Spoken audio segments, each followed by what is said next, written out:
Hi മച്ചാമാരെ, ദീപു മച്ചാനാണ്. നമ്മുടെ വീഡിയോയിലേക്ക് എല്ലാവർക്കും സ്വാഗതം കേട്ടോ. നമ്മുടെ പുതിയൊരു വീഡിയോ ആണ്. നമ്മുടെ വീഡിയോ എന്ന് പറയുമ്പോൾ നിങ്ങളിപ്പോൾ നോക്കുന്നുണ്ടാവും അല്ലേ, ഈ മണക്കണി ഈ മീനും മുളക് പൊടിയും ഉപ്പൊക്കെ ഇട്ടിട്ട് ഇവൻ എന്ത് കോക്കനട്ടായി ഉണ്ടാക്കാൻ പോണെന്നൊക്കെ അല്ലേ. മച്ചാമാരെ, വേറൊന്നുമല്ല, ഇന്ന് രാത്രിയിലത്തേക്കുള്ള ഭോജനം ഉണ്ടാക്കുകയാണ് കേട്ടോ. ഭോജനം എന്ന് പറയുമ്പോൾ ഇന്ന് രാത്രിയിലേത്തേക്ക് ഞാനങ്ങനെ ചോറ് അങ്ങനെ അധികം കഴിക്കുന്ന ഒരാളല്ല, എനിക്ക് ചോറ് അങ്ങനെ ഇഷ്ടമല്ല.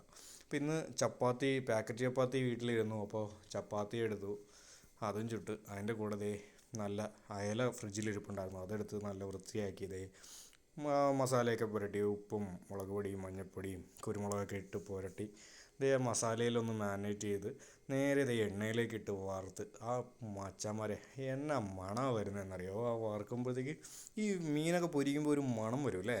ആ മണമാണ് നമുക്ക് ഭയങ്കര ഒരു ഫീൽ കിട്ടുക. അങ്ങനെ ആ പൊരിച്ച മീനും എന്താ പറയുക ചപ്പാത്തിയും, പിന്നെ എന്നിട്ട് ഇവിടെ കറി നമുക്ക് ഇന്ന് അമ്മ ഉണ്ടാക്കി വെച്ചിരുന്ന അയലക്കറിയാണ് കേട്ടോ, പുളിമുളക് കറിയാണ്. അമ്മ അടിപൊളി ഒരു കുക്കാണ് കേട്ടോ. അപ്പോൾ നല്ല രുചിയായിരുന്നു കേട്ടോ അമ്മ ഉണ്ടാക്കി വെച്ചിരുന്ന കറിക്ക്. അങ്ങനെ ആ അയലക്കറിയും ചപ്പാത്തിയൊക്കെ ചപ്പാത്തി ഞാൻ ലാസ്റ്റ് കേട്ടോ ചുട്ടേ. മീൻ ഫ്രൈ ചെയ്തതിന് ശേഷമാണ് ഞാൻ ചപ്പാത്തി ചൂടാൻ തുടങ്ങി കേട്ടോ. കാര്യം ചപ്പാത്തി ഇല്ലെങ്കിൽ തണുത്തിട്ട് പേപ്പർ പോലെ ആയിപ്പോവും.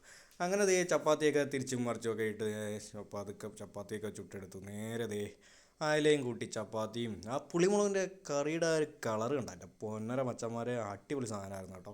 അങ്ങനെ ആ പൊരിച്ച മീനും ചപ്പാത്തിയും ആ മീൻ കറിയും കൂട്ടി ഒരു പിടിയും കുടിച്ചു. എൻ്റെ പൊന്നു മച്ചന്മാരെ എന്നാ ടേസ്റ്റായിരുന്നു എന്നറിയോ. ആ ഫിഷൊക്കെ ഫ്രൈ ഒക്കെ എന്ന് പറയുന്നത് നമ്മൾ നല്ല ചൂടോടുകൂടി കഴിക്കണം, എന്നാലേ അതിൻ്റെ ആ ഒരു ഫീല് കിട്ടുള്ളൂ, ആ ഒരു ടേസ്റ്റ്. അപ്പോൾ അത്രയേ ഉള്ളൂ മച്ചന്മാരെ, അടുത്തൊരു വീഡിയോ ആയിട്ട് കാണാം. ബായ്.